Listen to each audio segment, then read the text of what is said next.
Yo, what it do? I got a lock build to show you today. I've been playing a little bit of Rec, a little bit of Pro-Am, and it's a different game than last year. I think your typical locks are 6-6, 6-7, and then all of a sudden I'm playing against 6-4 locks. And I think with the way that this game is being played right now, with small guards kind of dominating the guard position this year, I think you can get away with a 6'4", max weight, max wingspan lock build, and I really think I cooked something up here. And I want to show you guys, you know what I'm saying? So we got that agility at a 90, speed be at a 90, strength is a 92. This build is crazy. This build is crazy. Let's look at the perimeter defense. You get more attribute points at guard. I should have said that before, but that's why I think that these small lock builds are going to be really good. The last lock build I showed was a 6'6", really strong guard build, but this build, you get the same strength, the more agility and more speed and more deep. Like you just get more. So let's look at it. Here you're going to get 97 perimeter. This is the same as the build I showed before. Hoff Challenger, Hoff On-Ball Menace, Hoff Pick Dodger, Legendary Immovable, Hoff Off-Ball. Really good perimeter. Cap Breakers, this is going to be beautiful. You're going to put 2 on your perimeter defense so you can get 99. You're going to get that On-Ball Menace on Legendary, Challenger, Legendary. This build really comes down to if you want Pick Dodger Hoff or Legendary. For me, I think Legendary makes sense. If you can see here, Hoff, you're gonna get, or Legendary, excuse me, you're gonna get 92 agility. I think that's just overkill because the Legendary Immovable Enforcer, you're gonna get, you can't get this on Legendary if you want Legendary Pick Dodger, or you can't get it on Hoff if you want, your Pick Dodger to be higher. So I think having the combination of Legendary Immovable and Hoff Pick Dodger is better than Gold Immovable and Legendary Pick Dodger. This Pick Dodger is going to feel legendary with the Legendary Immovable. You feel me? Thank you. 96 steal. So when you hit those first cap breakers, those first 5, you're going to put 2 here for the 99 and 3 here for the 99. You're going to have Hoff Glove and Hoff Interceptor until then. Unbelievable. I think this is good enough. I mean, obviously, it's Hoff. But the idea that you're going to get 99 with cap breakers is ridiculous. With the speed, with the agility, with the strength at this size, you're going to be cooking. Like, you're going to be cooking. So we're going to keep those there. Really good there. Can't complain about anything.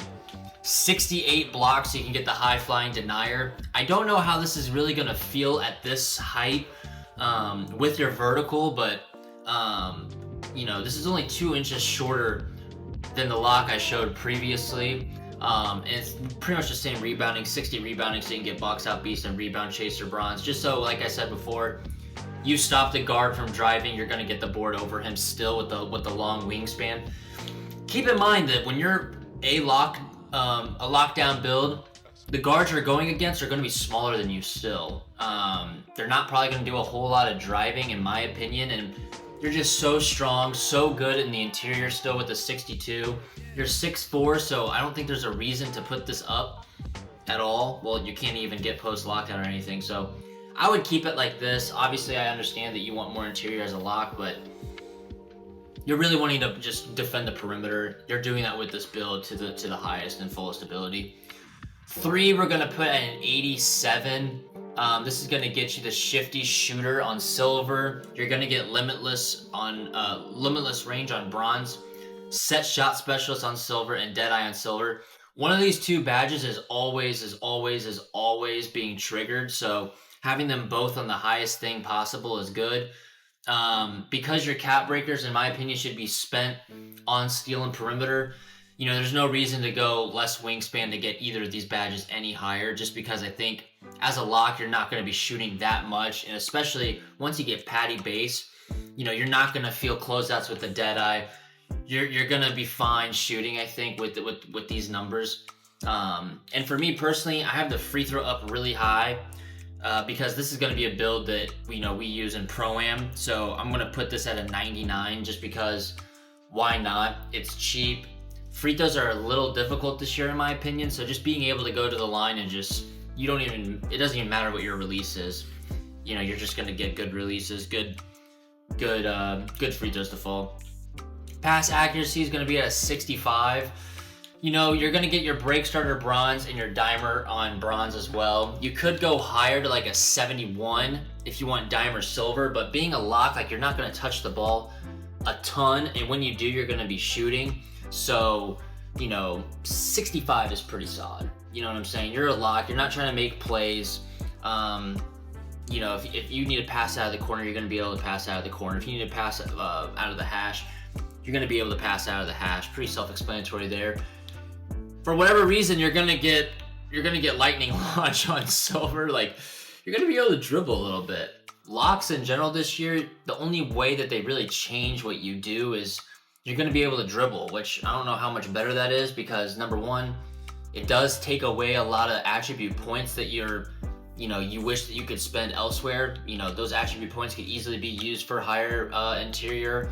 You could probably get to something here. You could get more speed, but you know, they add it to ball handle for whatever reason, and it's okay. You know, you're gonna get unpluckable bronze, strong handle on silver, lightning launch on silver, so not too bad numbers there, to be honest with you. And then obviously as a lock, you want to be able to finish at the rim at least a little bit, just so that you can give the defense a different look.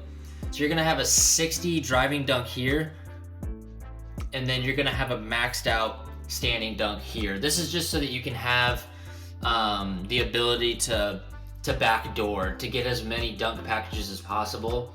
How effective it is, you know, we'll have to test it out and see just how effective a 6'4" build can get driving dunks and standing dunks at this low rate, but I think it's going to be just fine. We have extra points. You can kind of put these wherever you want.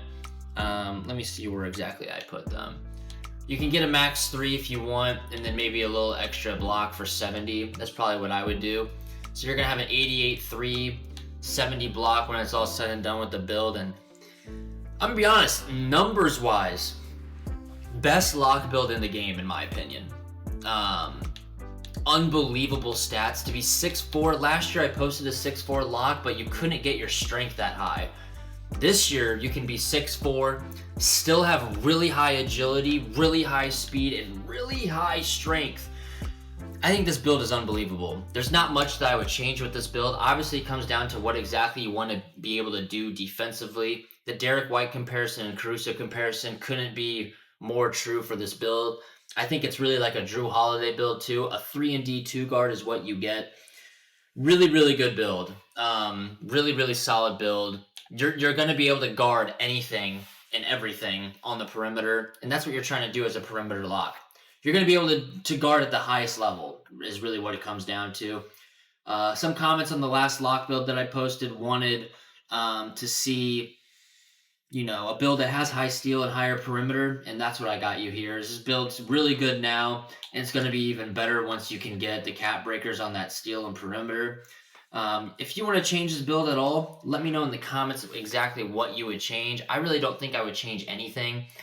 I'm trying to show you builds that aren't that hard to use, that are very easy to use, and this build would be very, very simple to use. Like I said, 3-and-D 2 guard.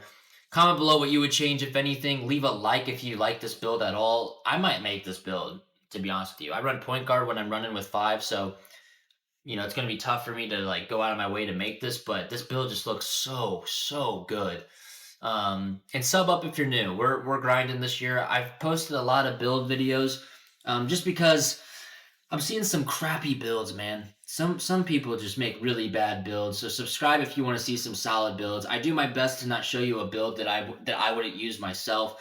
Yeah, sub up. I appreciate the love as always, and I'll see you in the next video. Peace!